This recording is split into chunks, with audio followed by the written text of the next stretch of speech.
In the last episode, we looked at camper trailers and other similar setups. This time, we're delving into the world of caravans. We will include fifth wheelers in this section, as they're more like caravans than motorhomes, even though the method of towing is somewhat different. The name fifth wheeler comes from the turntable style hitch that these vehicles use. The hitch looks like a wheel, and RVs often have four, so this is regarded as the fifth wheel. Hardly an accurate name in all cases, but we're stuck with it. Caravans are still the most popular form of touring. They far outnumber every other type of touring vehicle, and they're very versatile. Purchase price can vary from as little as $5,000 for an older second-hand model to hundreds of thousands of dollars for the latest new off-road models. There are even commercially produced houseboat models that can offer some very different experiences when you're travelling. But that's a very specific style of travelling, and I'm not really going to cover that here. Caravans come in two basic types, pop-up or full height, although you also now have fold-out ends and push-out sides. Let's have a look at the differences between pop-ups and full-height vans. Pop-up caravans usually have a section of roof that's attached to the main body via a skirt of canvas. When travelling, the roof is lowered to reduce wind resistance, and when stopped, the roof is pushed into position to allow proper headroom in the caravan. The advantages of these vans really come down to two things. They have less wind resistance than full-height vans, although it's not hugely significant. The other advantage is that pop-tops can fit under lower carports and into sheds, whereas full-height vans usually are a bit too high. In our opinion, the disadvantages of pop-tops far outweigh the advantages. The canvas skirts that are part of the pop-top wear over time, and eventually they all develop leaks. It can be difficult to have a roof-mounted air conditioner because of the additional weight. Noise from outside is increased, and in many cases we've seen owners of this type of van drop the roof every night in noisy areas. It's harder to keep the van either warm or cool, as the canvas skirt is not insulated. It's also more difficult to put solar panels on the roof due to the increased weight. The canvas section that supports the top of the roof can be quite noisy in windy conditions. Cupboard space is also reduced in these sorts of vans. Some older models are actually quite badly designed, and you bang your head on the overhangs. Care must be exercised if connecting an awning roof to the pop-top, as they're not really designed to handle the added stress in strong winds. Pop-top vans seem to be very popular, but we have noticed a marked increase in the number of full-height vans being produced in recent years. There are some pop-top vans around, such as Prattlines, that overcome some of the problems we previously mentioned, as the pop-top section of the van is all solid. They drop down very low, and therefore reduce wind resistance a great deal, but the upper cupboard space is somewhat reduced. This is also a very old type of van, and not widely available on the second-hand market. Most available these days are not really in good condition. The other difference in caravans is single axle versus tandem.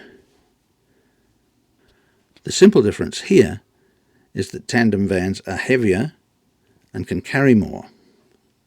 They are also a bit more stable on the road, and also more stable when parked in strong winds.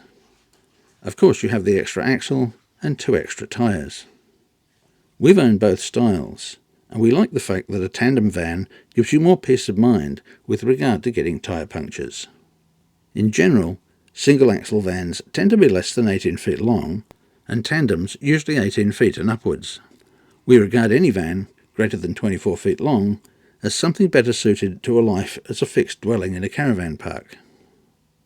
We have seen huge triaxle vans being towed around, but if you want to go for a large caravan-style vehicle, then you're probably going to be better off with a big fifth-wheeler, So generally speaking, what are the pros and cons of caravans, whether they're full height or pop top? Well, generally they're wide enough and high enough for most people to be quite comfortable.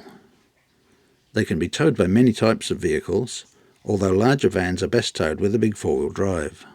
It's easy to put a boat on the roof rack of the towing vehicle. Caravans will fit easily into most campsites. You also have the ability to live in the caravan if something goes wrong with the towing vehicle and it needs to be repaired. Cooking facilities are usually good. There's reasonable storage space. You can fit a split system air conditioner. Caravans are generally cheap to license. It's possible to have an internal shower and toilet. Hot water systems are often fitted to caravans these days, and gas bottle storage is usually 2 9-kilo bottles. They tend to be cheaper to insure than equivalent type motorhomes as well. So what about the negative aspects of caravans? Well, they're not as stable on the road as a motorhome, especially in high winds. Caravans do tend to be quite flimsy these days. Back in the 70s and 80s they were very strongly constructed, but the modern caravans, well, you really don't want to be in an accident with one of those. They tend to completely collapse.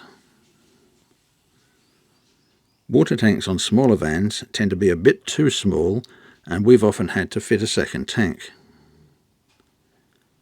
Generally, with a single axle van, you can't load more than about 250 kilograms. You're often limited to either a porta potty or cassette-style toilet. In smaller vans, house battery storage can be quite limited as well. They're not quite as soundproof as a motorhome or a big bus, but they're certainly better than camper trailers or tents. Larger vans with big wheels have expensive tyres to replace. Weight distribution in a caravan is very important indeed. You have to get that right, or they become unstable on the road. Special towing gear can also be required for bigger vans. One thing people really don't know until they live in a caravan is that they can be extremely noisy when it rains hard on the roof. Most caravans, unfortunately, tend to develop leaks in the roof more easily than motorhomes. So what about towing a caravan? As there are a wide variety of caravan sizes, there are a range of cars that can be used to tow them. A rule of thumb for keeping the right weight on your tow ball is to have between 10 and 15% of the weight of the van on the tow hitch. This can be checked at many caravan dealers, and there are also weighing stands that you can buy. There are a variety of towing aids available, often called anti-sway bars. These make towing somewhat safer and are designed to help shift the weight slightly forward along the vehicle to help prevent unwanted movement of the van. It's vital to spread the weight in the van evenly so as not to overload the van, with an emphasis on having a little bit more weight at the front of the van than the back. Bigger caravans are almost always towed by large four-wheel drives. The weight of the towing vehicle helps keep the van under control, but using a properly adjustable tow hitch will help give you the right towing position.